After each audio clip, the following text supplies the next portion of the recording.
Hello guys, இந்த video நம்ம discuss பண்ண போகிறோம்னு பார்த்தீங்கன்னா, சிதறி புதிரி ஆல்பம் சாங் வந்து இப்போ லான்ச் பண்ணிட்டாங்க.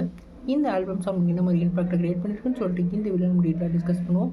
அதுக்கு மேலே நீங்கள் இந்த சேனல் புதுசாக இருந்தால் அந்த சேனல் சப்ஸ்கிரைப் பண்ணி பெல் ஐக்கனோட கிளிக் பண்ணி வச்சுக்கோங்க. வாங்க நம்ம வீடியோக்குள்ளே போகலாம்.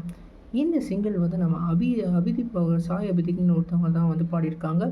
இந்த படத்தில் வந்து நம்ம மீனாட்சி சௌத்ரி வந்து ஒரு ஆக்டிங் கொடுத்துருக்காங்க. இந்த சிங்கிள் வந்து நேற்று நைட் லான்ச் ஆகிருந்தது. இந்த சிங்கிள் உண்மையிலே வேறு லெவலில் இருக்குது. குறிப்பாக மீனாட்சி சௌத்ரியை ஒவ்வொரு ஃப்ரேமில் பார்க்கணும் அப்படியே புல்லரிக்குது. அந்தளவுக்கு வந்து அவங்க வந்து லவ் பண்ணுறதுக்கான ஃபீலிங்க இந்த சாங் வந்து கொடுத்துருக்கு. சாய் அபிதிக்கு சொல்கிற வரைக்கும் இங்கே அவங்களோட 3 ஆல்பமுமே பக்கா ஹிட்டாக அமைஞ்சிருக்கு. பாட்டிலேருந்தே அவங்க எப்படி வந்து ட்ராக்கை பிடிச்சாங்களோ அந்தளவுக்கு இந்த பாட்டு பக்காவாக பிடிச்சிருக்காங்க. இந்த பாட்டும் வந்து ஒரு பக்காவான பாட்டாக அமைஞ்சிருக்கு. சாய்தீபை பிடிச்சவருக்கு இது வரைக்கும் அவங்களுக்கு அடுத்த படம் வந்து சூர்யா கூட வந்து கூட்டணி சேர போகிறாங்க. அந்த படம் வந்து ஒரு வேறு லெவல் படமாக இருக்க போது. அதுக்கு முன்னாடி இந்த மாதிரி ஒரு பாட்டை அவர் ரிலீஸ் பண்ணுறது ஒரு பக்காவான ஸ்கெட்சுன்னு சொல்லலாம்.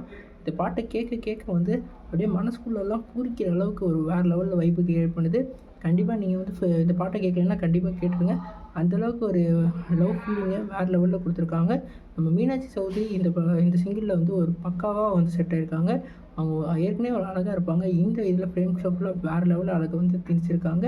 கண்டிப்பாக இந்த சிங்கிளும் ஒரு பக்காவான ஒரு சிங்கிளாக அமைஞ்சிருக்கு.